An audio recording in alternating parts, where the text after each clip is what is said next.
I'll tell you my first ruqya ever. There was a brand new convert that had come to study in Medina. Literally fresh convert, like a month or two. Completely jahil about fiqh, hadith. He doesn't know anything. He's still learning how to pray.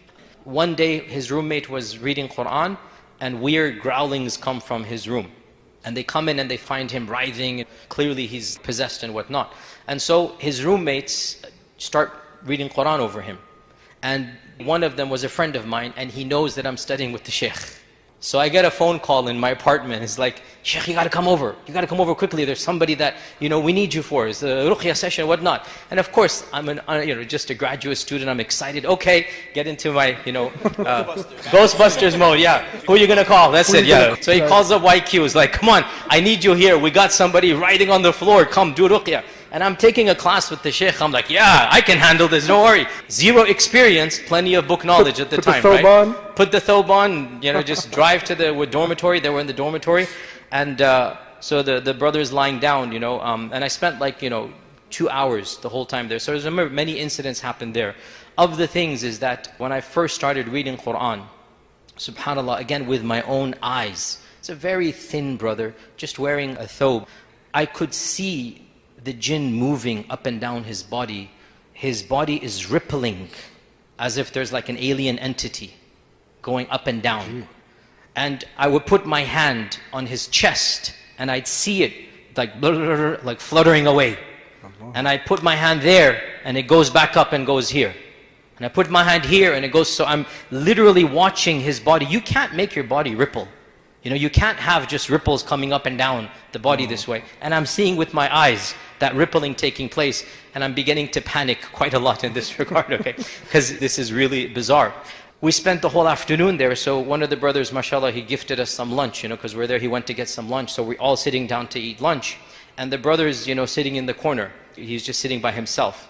And we're all eating, we say, Akhi, join, like the brother, not the jinn, brother, join. And he's like, it's okay, I'm not hungry. So we're eating, and one of our brothers drops accidentally, it's like everybody eats from a common plate.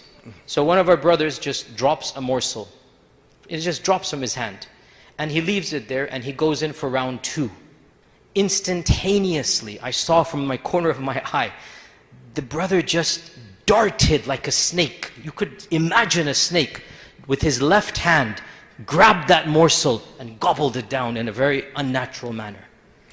How so? Why so? What's happening? What did our Prophet ﷺ say?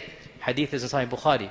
When a morsel drops from one of you, pick it up, wipe away any dust, and eat it, and do not leave it for shaitan. This is a hadith. This brother could not have known of this hadith. The reason why the brother could not eat our food is we all said Bismillah. So he's saying, I'm not hungry. But he was starving, the jinn was starving. So the one luqma that falls down, and he doesn't pick it up, he just like, I'm not going to touch that, it fell on the carpet. I'm going to go in for round 2. That morsel was jumped on immediately and swallowed with the left hand. Again, this is a new convert, not knowing anything. I saw with my own eyes, just darting out and gobbling it down like that.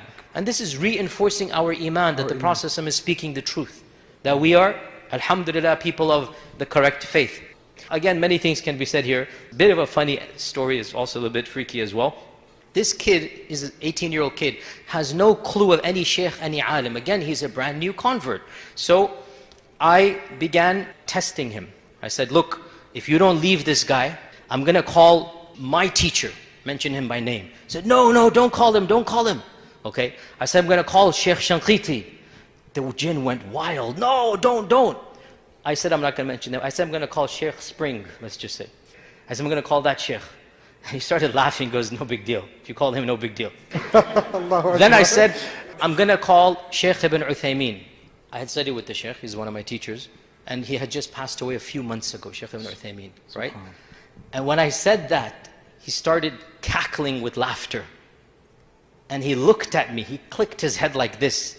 And he spoke in that horsey voice you hear in these horror movies. And by the way, a lot of these horror movies, they're based on the cumulative experiences of men. So there's an element of truth in these horror movies. Not that I'm telling you to go watch them, But I'm saying this is the experience of men that is translated into these scripts and whatnot.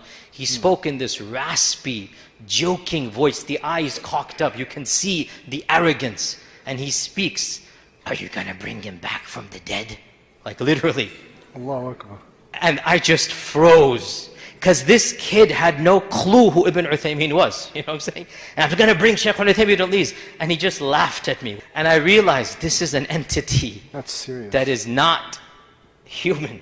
This is an entity from another world. So that was my first experience, which was relatively tame compared to other stuff. So bottom line, it's not a joke. It's a real world out there.